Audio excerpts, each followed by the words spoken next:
मध्य प्रदेश के छतरपुर डिस्ट्रिक्ट के अंदर बक्सवाहा जंगल पड़ता है। उस जंगल के लगभग 2,30,000 से भी ज़्यादा पेड़ काटे जाएंगे, क्योंकि सिर्फ इस वजह से क्योंकि वहाँ पर एक और नई भारत की हीरो की खदान मिल चुकी है।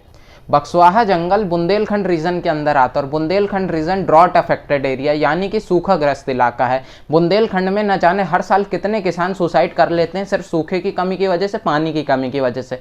यहाँ तक कि वहाँ का highest temperature 49.2 degree Celsius recorded किया गया है।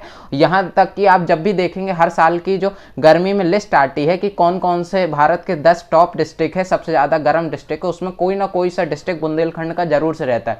तो क्या ज़रूरी है इतने गर्म एरिया में, इतने सूखेग्रस्त इलाके में पेड़ काटना, इतने बड़े जंगल के एरिया को खत्म करना, 2,30,000 से भी ज्यादा पेड़ों को काटा जाना सिर्फ हीरो की वजह से? क्या हीरो इतने ज्यादा जरूरी है कि इंसान की जिंदगी से ज्यादा जरूरी हो गए हैं?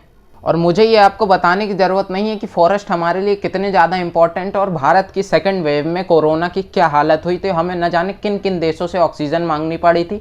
और ये सब हम छोड़ भी देते हैं तो वहाँ पर जो स्पीसीज़ है, वहाँ की वाइल्ड लाइफ स्पीसीज़ हैं, वहाँ पर लेपर्ड पाए जाते हैं, न जाने ऐसे ऐसे दुर्लभ पेड़ पाए जाते हैं, वो दोबारा क्या हम फिर से उगा पाएंगे? वैसा ही सेम टू सेम नेचुरल जो बना हुआ जंगल है, क्या गारंटी है कि गवर्नमेंट फिर से वैसा का वैसा जंगल हमें फिर से बना के देगी?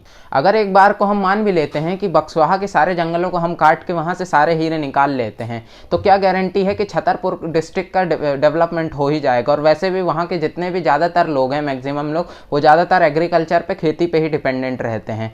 यहाँ तक कि हमने देखा पन्ना डिस्ट्रिक्ट है जो भारत की सबसे बड़ी खदान अभी तक वहाँ पर थी हीरो की, तो वहाँ पर खदान के लिए खोदा गया, वहाँ पर कितना डेवलपमेंट हो गया। अगर मध्य प्रदेश के हम ज़्यादा से ज़्यादा डेवलप सिटीज़ को देख लेते हैं तो सबसे पहला नाम इंदौर और भोपाल आता है, उसके अलावा और कोई भी नाम नहीं आता डेवलप सिटीज़ के अंदर मध्य प्रदेश में। तो हम क्या गारंटी कर लेते हैं कि छतरपुर डेवलप हो ही जाएगा? या पन्ना कौन सा हो गया? और पन्ना में जो पेड़ कटे होंगे वो कहां पर लगे हैं वो तो सरकार हमें नहीं दिखाती है। और वैसे भी कोई भी देश की संपदा अगर वहां पर रखी हुई है तो कोई भी देश अपनी देश की संपदा को रख के खर्च करता है तो उससे इकोनॉमी ग्रो नहीं होती है। चाइना को भी हम एग्जांपल लेते हैं तो चाइना ने अपनी रखी हुई संपदा को खर्च करके इकोनॉमी नहीं डेवलप की, उसने अपने देश के बिजनेस को ग्रो किया, अपने इंपोर्ट को कम किया है और एक्सपोर्ट को बढ़ावा दिया है, अपने उद्योग को ज़्यादा बढ़ावा दिया है, तब जाके उसकी इकोनॉमी ग्रो करी है। कोई भी देश अपने बिजनेस को बढ़ावा देता तब जाके उसकी जीडीपी और इकोनॉमी ग्रो करती है, ना कि अपने देश की रखी हुई संपदा को खर्च करके जो है इकोनॉमी बढ़ा रहे हैं। अभी कुछ समय पहले की बात है,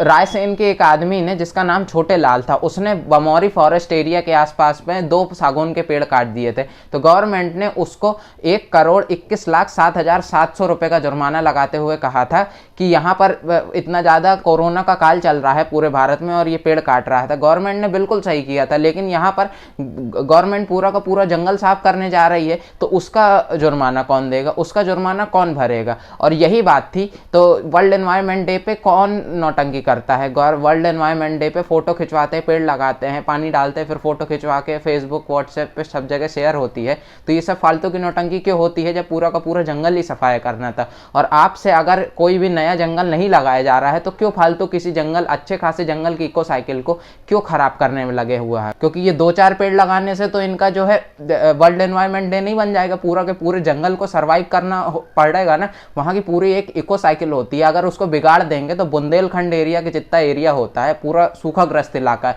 तो वहां तो और ज्यादा अफेक्ट होने लगेगा, और ज्यादा भुखमरी आ जाएगी, और ज्यादा सूखाग्रस्त इलाका हो जाएगा।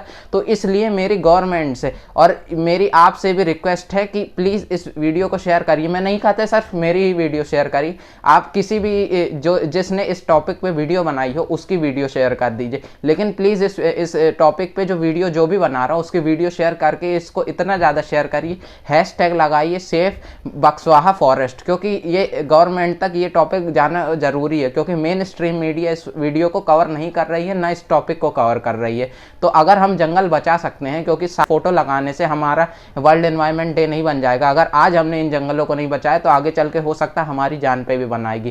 तो मिलते हैं नेक्स्ट वीडियो में। जय हिंद, जय भारत।